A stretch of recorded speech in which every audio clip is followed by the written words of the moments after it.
U veshën e undreqën për të ardhur në ndej. E kishin të ditur që nga Serbia do të vi për të kënduar Anxela Ignjatović me ftesë të listës serbe. Edhe poster njoftues për këtë tashmë ishin vendosur. Por zëri i këngëtarës pro-ruse nuk u dëgjua të jehoj në veriun e Republikës së Kosovës. Pikërisht për shkak të qëndrimeve dhe këngëve të saj që thërrasin për kthim të Serbisë në Kosovë, e njëjta siç merr vesh televizioni nuk u lejua hiç të kaloj kufirin. Për të mbajtur nejen për ata që tashmë kishin bler biletat, lokali u detyrua të thërras, siç thanë, një band vendas. Derisa mohuan që mbledhia është tubim elektoral. Kjo nuk është politike, është veç për qef.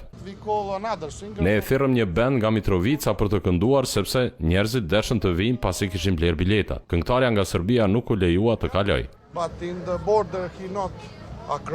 Por pjesëtar të listës serbe megjithatë erdhën këtu. Kur u pyetën nëse kanë shpresë ende që këngëtarja e thirrur nga ta do të vijë, këta sugjeruan që për këtë të pyetën zyrtarët policor.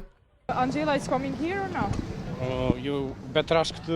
Është më mirë të pyesni policinë e Kosovës, jo mua. Këta të fundit hera herës po qëndronin statik afër derës së lokalit e shpesh bënin lëvizje me vetura. Derisa të rinjët serb po mbledheshin, këndej kaluan disa herë edhe këta të Euleksit e Kforit. Pjesëtarët e misionit ushtarak ndërkombëtar u ndaluan për të qëndruar edhe fizikisht këtu në afërsi. Këta me siguri i panë edhe qytetarët që këtu erdhën të përgatitur me simbole të partisë. E edhe me flamuj të listës serbe që po valviteshin brenda lokalit, ku televizionit nuk ju lejua hyrja.